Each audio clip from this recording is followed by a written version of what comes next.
Hola amigos, ¿qué tal? Bueno, aquí estamos una semana más para contaros estas historias interesantes que sabéis que os traigo cada semana, pero que son realidades, son cosas que son verdad, auténticas y que han ocurrido a lo largo de la historia, a pesar de que nos parezca increíble que cosas tan fuertes, tan terribles puedan suceder. Pero vamos a empezar diciendo que, bueno, esta censura que empezó continúa. Nos han quitado el canal de Telegram, dicen que mi número de teléfono no tiene el consentimiento y no hay forma de que me puedan devolver la cuenta. Bueno, es una forma de decir muy sutilmente, cállate y no cuentes lo que no queremos que cuentes. Pero fijaros que era el único canal que teníamos libre y que a través de la detención de su fundador, pues por lo visto han logrado conseguir que, que haya censura también en este Telegram. Yo lo que no entiendo es cómo ellos, si tienen todo el poder, ¿por qué tienen miedo que algunos hablemos? ¿Realmente qué es lo que les da miedo de que contemos la verdad? ¿Mm? ¿O tenemos que escuchar solamente las cosas absurdas y esos relatos de control y manipulación que ellos nos imponen aquí? Pues me temo que, queridos controladores, cada vez será más difícil de poder controlar a la humanidad. Porque si vosotros evolucionáis y avanzáis, nosotros también. Pero son las normas que tienen. Acordaros que estamos en una guerra. Pero no es una guerra normal y corriente, es una guerra por nuestras almas. En realidad, aquí es una lucha de la luz contra la oscuridad y es una guerra para perturbar, para de alguna manera que no encontremos nuestra auténtica esencia espiritual y la luz que todos tenemos de la fuente. Bueno, y vamos a empezar porque hoy tenemos el vídeo un poquito largo, porque hay cosas muy, muy importantes que contar para terminar con este tema que nosotros habíamos empezado hace 2 semanas y que queremos dejar claro para cerrarlo, las cosas que, aunque sean terribles, ocurren. Pero primero voy a responder a las preguntas que generalmente me hacéis, que es como si dijéramos la clase, el aprendizaje que damos cada semana para los que estáis iniciándonos en estos temas espirituales. Entonces me preguntáis, ¿cómo sabemos nosotros que realmente estamos evolucionando? ¿En qué grado o en qué dimensión nos encontramos para saber si vamos progresando o no vamos progresando? ¿Qué condiciones específicas requiere cada situación conforme avanzamos a otras dimensiones, a otros niveles? Bueno, pues esta es la pregunta que os voy a responder hoy. Cuando estamos en el nivel 1, es porque una persona está de acuerdo con el sistema, es fanático de algo, o a lo mejor eres muy religioso como todos hemos sido cuando estábamos en ese primer nivel, en que éramos fanáticos de la religión tal y como nos habían enseñado. Tenéis una mente cerrada y solo ves las cosas de vuestro entorno más cercano o más inmediato. No nos cuestionamos nada y no nos hacemos ningún tipo de preguntas, solo vivimos esa realidad existente el día a día. ¿Qué pasamos? Trabajamos las horas que nos hagan falta para obtener las cosas materiales que necesitamos y el nivel de vida material que nosotros creemos que merecemos o que necesitamos. Los vicios, el tabaco, el alcohol, las drogas, es algo que vemos inofensivo y que no tiene nada de malo, es cosa de jóvenes. Nos hacemos tatuajes o se hacen tatuajes sin pensar en qué los hacemos, en la simbología que representan y mucho menos en el daño que puede perforar en tu campo áurico, porque aunque haya gente que diga que no, sí, perfora la capa áurica. Luego, después son personas que no se cuestionan realmente su nivel de vida. Viven pues solamente soñando en que van a viajar, en que van a pasarlo bien, en que nos vamos a divertir. Ignoramos también no nos importa tampoco lo que está ocurriendo en el mundo y tampoco respetamos la naturaleza, no respetamos a los animales. Cuando vamos al campo a comer, pues tiramos botes por el campo, tiramos papeles. Entonces no tenemos ese respeto que deberíamos. Creemos que el gobierno lucha por nuestro bienestar, que es muy importante, que nunca consumimos los alimentos sin mirar que realmente lo que estamos comiendo y lo que estamos tomando, etcétera. Estos son los que pertenecen a un primer nivel. Luego está el segundo nivel. Ahí es donde empieza el inicio de nuestro despertar. Y en este nivel aún no hay cambios importantes aparentes con relación al primero, sobre todo en apariencia, pero ya empezamos a sentirnos incómodos con algunas situaciones en las cuales no empezamos a estar de acuerdo. Empezamos a cuestionarnos cómo funciona la sociedad y por qué hay gente que hace determinado tipo de cosas. Entonces llegamos a entenderlo, cosas que antes no nos habíamos preguntado nunca. Luego empiezas a ser, pues, a darte cuenta que ya no eres una persona tan corriente. Empiezas a abrir tu mente a nuevas ideas, a nuevas posibilidades y empezamos a dudar de la religión, de la ciencia y de todo lo que hasta ahora nos habían enseñado. Este es el nivel 2, cuando ya sembramos la semilla de la duda, que es muy importante. Entramos ya en el nivel 3 y ahí es cuando realmente empezamos a cuestionar. Y este ya es un punto de no retorno. Ya no puedes volver atrás. Ya no puedes ser la persona que eras antes porque empiezas a ver las cosas de formas muy distintas y muy diferentes. Ya la ciencia oficial empieza a no convencerte.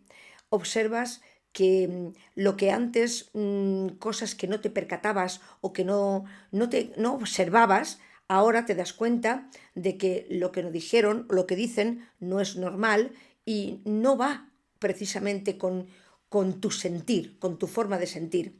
Te das cuenta de cómo nos distraen con la publicidad, con la música, con la moda, para mantenernos siempre ocupados y que no pensemos en otra cosa y sobre todo en nuestra propia identidad.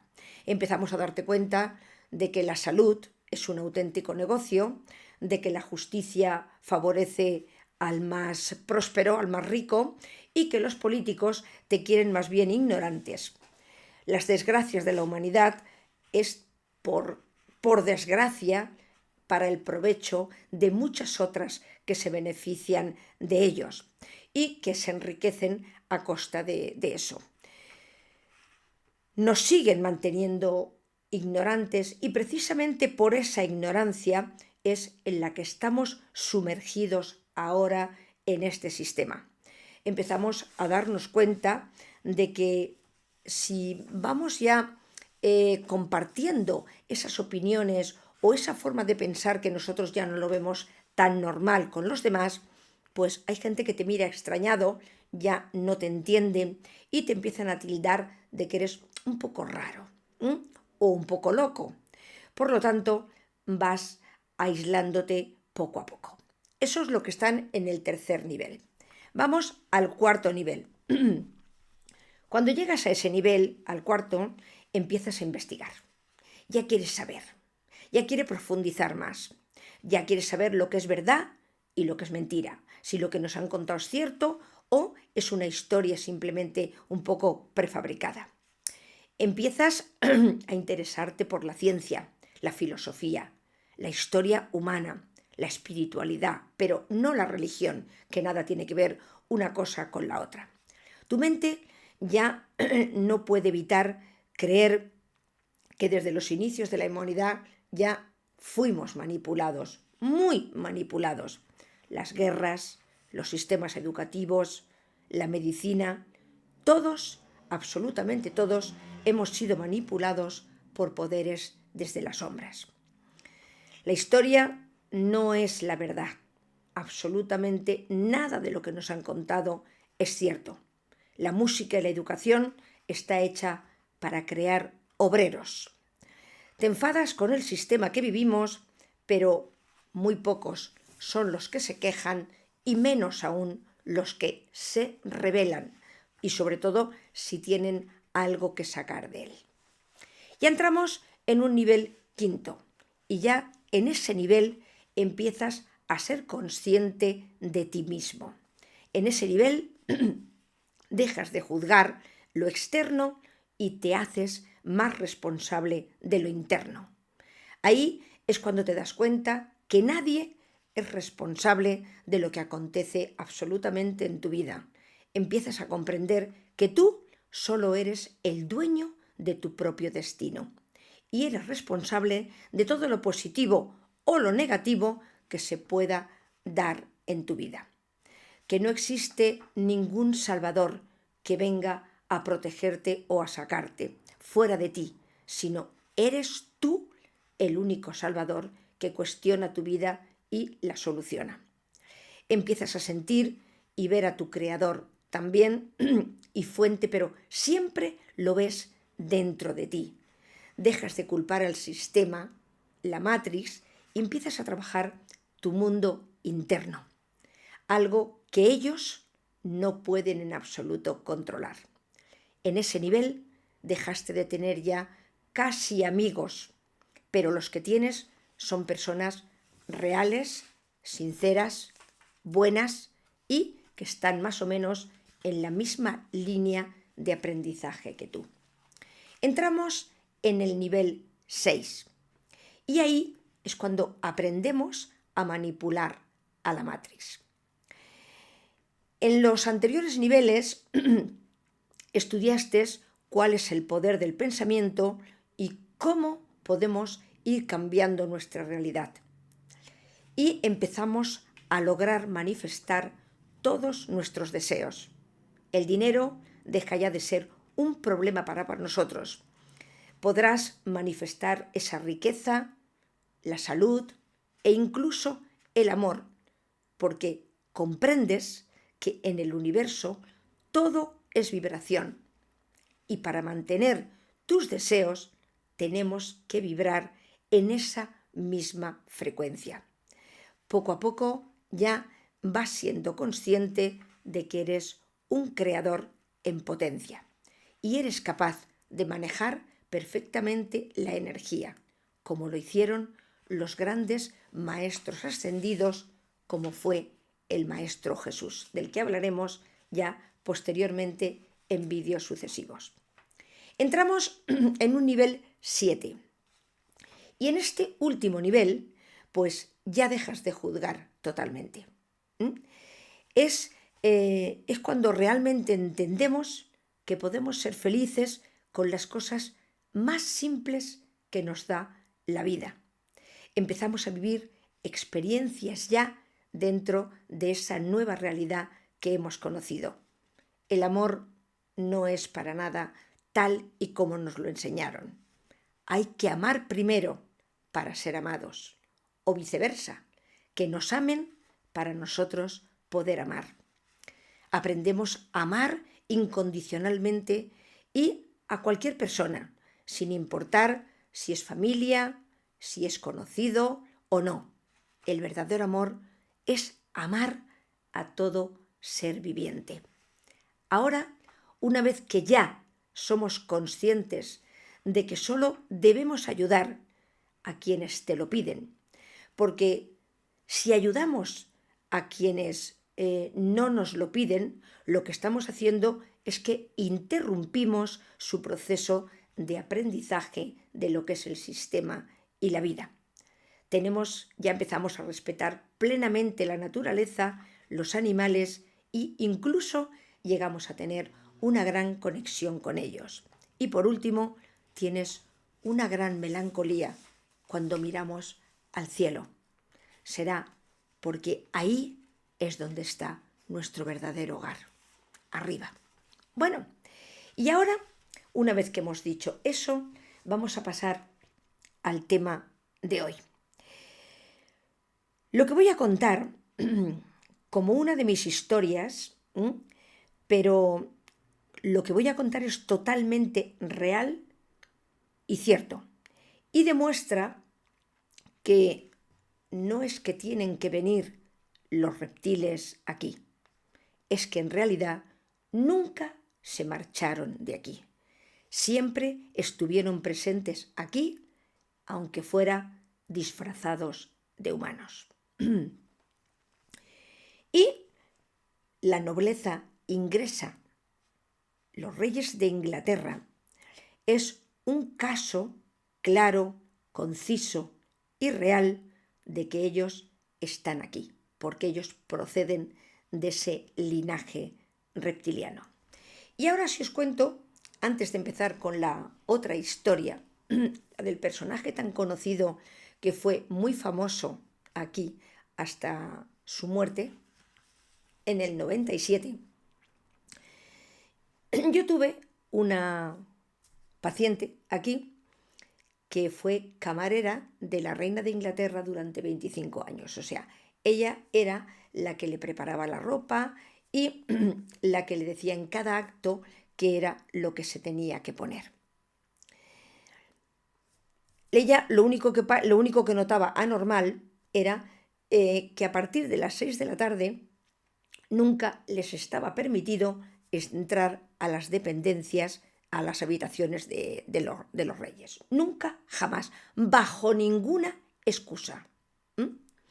Ella entraba por las puertas de servicio y entraba directamente por un pasillo al armario particular de la habitación de la reina, que dice que era circular, todo rodeado de espejos.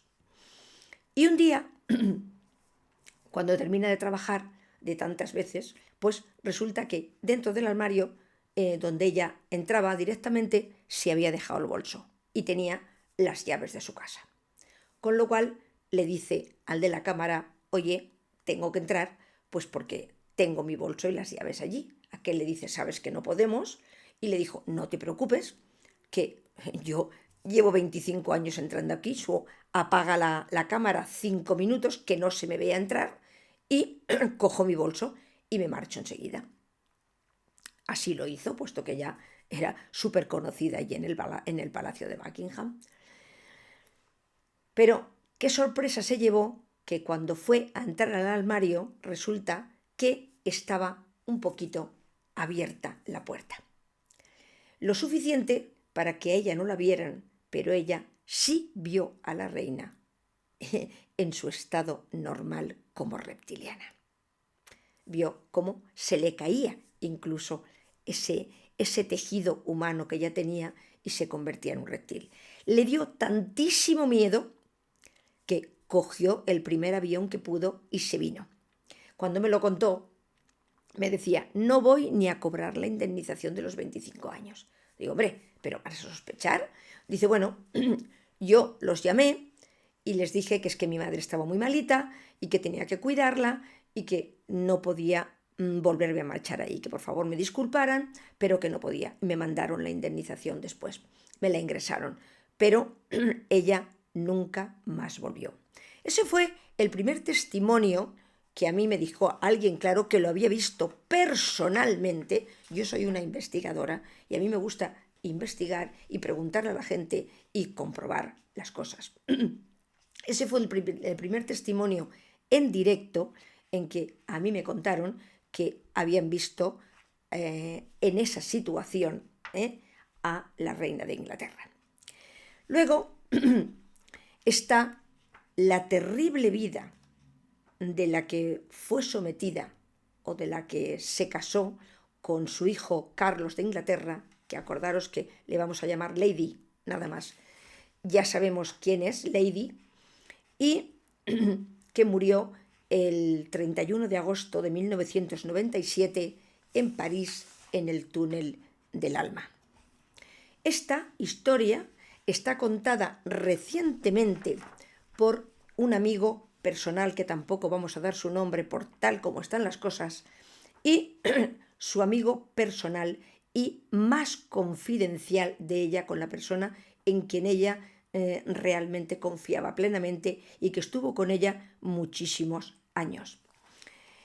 Este hombre ahora se decide a contar esto porque durante estos años había sido amenazado y él no podía hablar.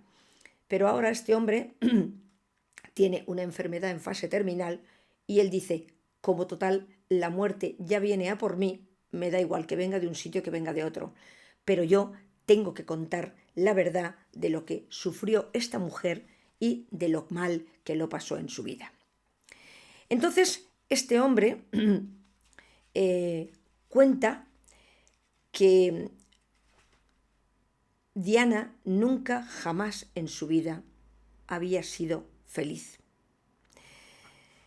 que en realidad su muerte no fue un accidente, sino un asesinato, y además comprobado por él, orquestado por la reina de Inglaterra y por su círculo más cercano. Lo que cuenta este hombre es una historia de terror que parece más bien sacada de una novela para el cine, porque cuesta creer que algo así pueda incluso ser real. Yo lo voy a repetir tal y como él lo ha contado. Este hombre, Lice Kelady, siempre omito la mitad del nombre porque ya sabéis, estamos en esa censura.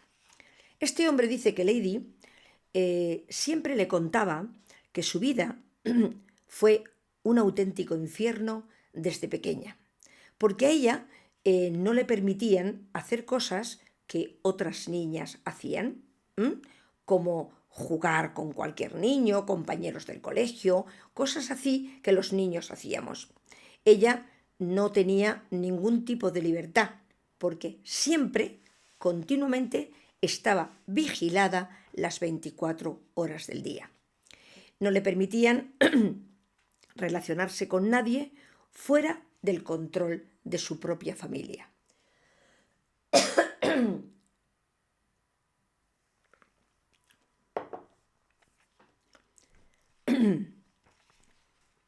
Tampoco le permitían relacionarse con amigos y los novios le estaban total y absolutamente prohibidos. La obligaron a mantenerse virgen siempre, ya que decían que desde pequeña su cuerpo no le pertenecía porque estaba destinada a algo muchísimo más grande. Pero nunca le explicaron realmente cuál era ese motivo.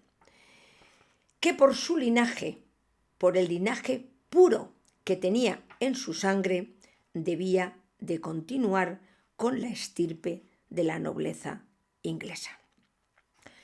Su amigo cuenta que su vida empeoró muchísimo cuando conoció a Carlos y dijo que en realidad nunca lo amó, jamás, pero se quedó horrorizada cuando le dijeron que ese es el que iba a ser su esposo en un futuro. Ella intentó rebelarse, puesto que no veía una persona con la cual ella pudiera tener una relación, pero su destino ya lo habían decidido otros por ella. La obligaron, lógicamente, a aceptarlo, igual que no le habían permitido tener una vida normal y corriente cuando había sido ni pequeña ni adolescente. La presión que ejercieron sobre ella fue insoportable, según cuenta su amiga. Tuvo siempre enferma, bulimia, depresión y ataques de pánico, era algo súper frecuentes en ella. Pero creo que cualquiera de nosotros que hubiésemos estado allí no es que hubiéramos tenido ataques de pánico, es que creo que nos hubiéramos muerto de un infarto si vivimos lo que esta pobre chica tuvo que vivir. Pero lo que más la atormentaba era la terrible frialdad que tenía Carlos, su futuro marido. Nunca un gesto cariñoso hacia ella. Dice que él nunca jamás la trató como su pareja. Fijaros qué cosa más curiosa. Él la llamaba yegua, como si fuera solo un recipiente necesario para algo que ella todavía no podía entender ni comprender. Nunca hubo ninguna escena de cariño, tampoco hubo respeto y tampoco hubo jamás intimidad con Carlos. Le contaba ella a su confidente, nunca la tocó, y eso se lo decía ella con mucha pena y llorando. Ni siquiera durante el noviazgo. Dice que era una persona vacía, había un total vacío entre ellos, tanto físico como emocional. Lady sospechaba que algo oscuro estaban preparando para ella, pero ni por asomo podía sospechar lo que en realidad le esperaba en un futuro. Antes de la boda, fue obligada a ir a una serie de conferencias secretas organizadas por la familia real. Nadie, absolutamente nadie, sabía de estos encuentros, y lo que allí oyó simplemente la dejó petrificada. Le contaron que su linaje era de Sajonia y era un linaje que proviene de Alemania, no de Inglaterra. Un linaje que se remontaba a los antiguos imperios. Pero lo más terrible para ella fue cuando le hablaron de su sangre y le dijeron que proviene de los antiguos dioses reptiles, los mismos que los egipcios adoraban. La realidad, como veis, superaba la ficción para Lady. Su única labor era asegurarse la continuidad del linaje reptiliano. La llamaban la yegua de los Wilson.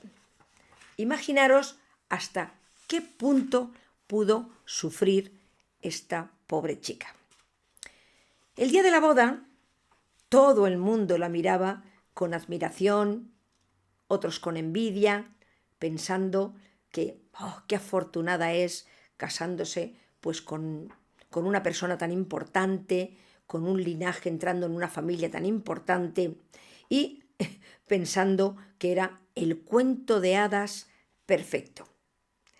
Nada más lejos de la realidad. Para ella solo era lo que era para los demás, un teatro y una fachada absoluta. Todo el mundo estaba encantado con el espectáculo que estaban viviendo aquel día. Ella miraba y en realidad tampoco podía sospechar dónde se estaba metiendo y a dónde la habían metido. Después de la boda, el mundo creía que los novios se habían ido a una romántica luna de miel. Pero nada más lejos de la realidad cuenta este buen amigo. No había absolutamente ningún romanticismo ni en esa boda, ni en esa luna de miel, ni en esa pareja. Diana fue llevada a una mansión. Dice que iba por unos caminos muy raros, muy oscuros de noche. Ella no sabía dónde iba, solo le decían que se mantuviera quieta y callada, que ya se enteraría cuando llegara de lo que estaba pasando.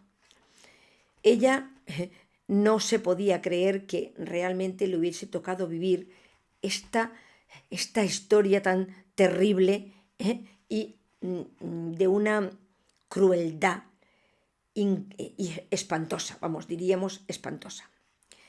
Y la metieron en ese edificio, la condujeron hacia una sala grande en la cual era como un teatro. Los palcos estaban llenos de gente y allí todos mirando. Cuando entraron, pues la aplaudieron.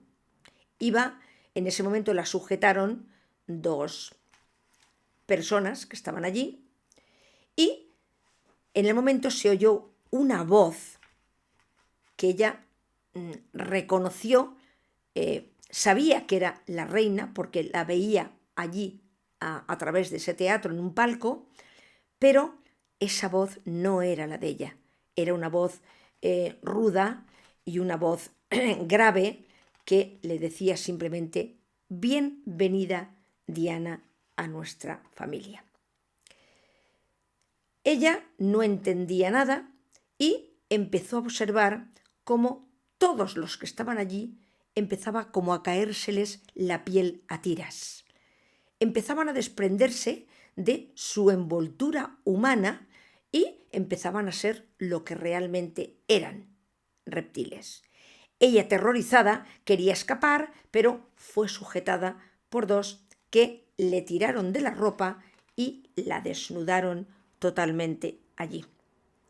Todos empezaron a aplaudir, y cuando se dio cuenta, no solamente la reina y los que estaban allí, todos se habían despojado de su parte humana. Y realmente se habían convertido en lo que realmente eran: reptiles. Una vez que fue desnudada, la sujetaron y encontrar uno de ellos, de los que la tenía sujeta, cogió un miembro de oro con espinas y así, en vivo y sin más, se lo introdujeron. El grito fue increíble, infernal, porque el dolor, dice que en la vida había conocido un dolor tan terrible como el que vivió ese día. De pronto, el que se puso delante de ella fue Carlos. Estaba humano todavía, pero igual que los demás, poco a poco se fue quitando ese envoltorio humano y se convirtió en reptil.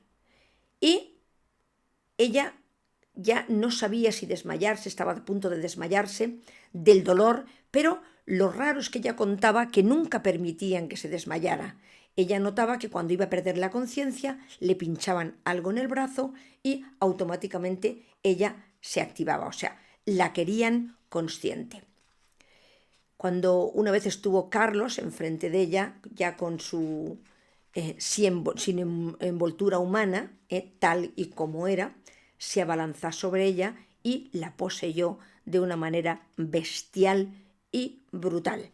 O sea, la pobre Diana, no quiero ni imaginarme lo que contó. Cuando por fin ya permitieron que se desmayara, cuando perdió la conciencia, luego ya se despertó en una habitación, en una casa donde se la llevaron durante un tiempo, pensando para que todo el mundo creyera que estaban de luna de miel. La tuvieron allí un tiempo y allí despertó, pero jamás compartió ninguna habitación con su marido. Nunca, siempre estuvo sola. Al poco tiempo, ella se dio cuenta de que estaba embarazada. Nunca le contaba a su amigo, se recuperó de aquel brutal ritual que hicieron con ella. Cuando llegó el momento del parto, ella durante su embarazo lo pasó muy mal porque ella sabía que lo que tenía, lo que llevaba dentro, no era algo humano. Entonces ella lo pasó fatal, pero claro, no le podía contar a nadie lo que estaba. Además, estaba vigilada constantemente las 24 horas del día. Cuando llegó el momento del parto, dice que fue atendida por unos médicos y además había unos científicos también a su lado. Y cuando oyó a William llorar, se dio cuenta de que no era un llanto de un niño recién nacido. Parecía pues un animal herido. Y lógicamente su cuerpo era rugoso, oscuro y estaba envuelto en un líquido viscoso que ella sintió muchísimo asco de ver qué es lo que había tenido. Igual se concibió de la misma forma, fue concebido Harry, pero este dice que era todavía más brutal, más feo y más horrendo que el primero. Cuando estos científicos, una vez que ella lo vio y ella no quería acercarse a ellos porque sabía que no eran humanos, se los llevaban y cuando se lo devolvían a ella ya tenían un envoltorio humano que conforme pasaba el tiempo se iba adaptando mucho más a ella, a esa piel, a ese cuerpo humano. Pero Diana sabía perfectamente que ese no era para nada lo que ella había tenido, no eran seres humanos. Pero cuando ella daba luz y después la sedaban o la dormían, cuando se despertaba, los tenía o lo tenía a los dos, tanto el primero como el segundo, en la cuna, ya con un envoltorio humano, pero ella sabía perfectamente que eso era una mentira y que la estaban engañando. Así vivió a lo largo de toda su vida, sabiendo que sus hijos no eran. Ella le comentaba a este amigo: uno de mis dos hijos es el anticristo. Siempre pensaba ella que era el anticristo. Y le decía a este amigo: mis hijos no son humanos. No sé con qué propósito y con qué pretexto realmente me han utilizado, lo sé, porque ahora ya no les soy útil, ya no soy su yegua. Ahora simplemente la vigilaban para que ella no hablara y para que ella jamás cometiera actos que pudiera poner en evidencia el nombre de la familia real inglesa. La noche de su muerte, ella lo que pasaba es que trataba de huir ya, junto a Dodi Al-Fayed, de la vigilancia constante a la que era sometida por la familia real a lo largo de todos estos años y a lo largo de toda su vida. Pero ella era perfectamente conocedora y sabedora de que su vida estaba en peligro. A su amigo ya le decía varias veces: si intento escapar de esta vigilancia, sé que me van a matar, lo tengo claro, pero también temía por la vida de su compañero, por el único hombre que le había tratado en su vida como a un ser humano y con la delicadeza que merece o que merecemos una mujer, simplemente, sobre todo cuando alguien está enamorado. Temía por ella y por la vida de este hombre, el único hombre que había traído un poquito de luz a su vida, un poquito de luz y un poquito de amor. Y más, sobre todo tenía miedo cuando ella sospechaba, empezaba a darse cuenta de que estaba embarazada. Y eso sabía que la familia real nunca permitiría que naciera un hijo que no fuera de su mismo linaje. Por lo tanto, su peligro era muchísimo mayor.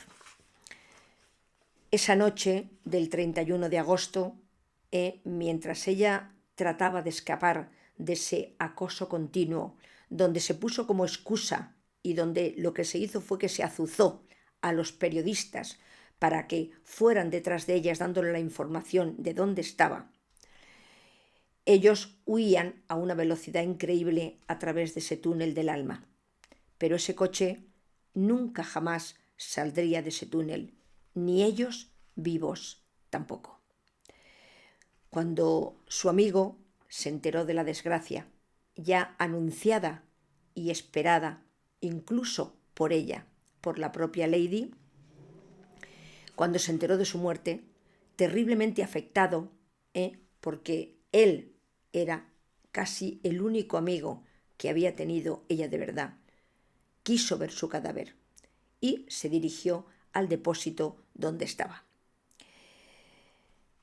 La dejaron entrar porque sabía lo importante que había sido Lady para ella, para él y para ella. O sea, habían sido dos personas que habían mantenido juntas durante muchos años con una lealtad y una amistad increíble.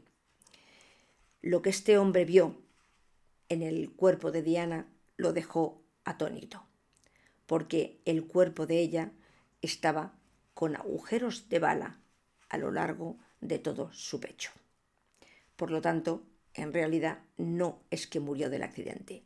Siempre se supo o se preguntaron por qué, mientras la ambulancia se dirigía al hospital, llegó un momento que se paró en la carretera y el chofer se bajó a fumarse un cigarro. ¿Qué estaban esperando? ¿Que muriera? ¿Por qué?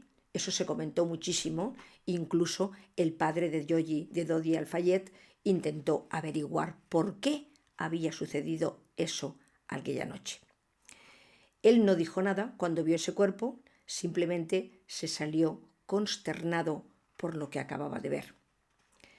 Al día siguiente lo llamó Su Majestad la Reina de Inglaterra y le dijo que procurara mantenerse callado al margen de todo esto y que dejara que los expertos hicieran su trabajo, sus investigaciones y que le dijeran al público lo único que les interesaba saber, si quería conservar su vida.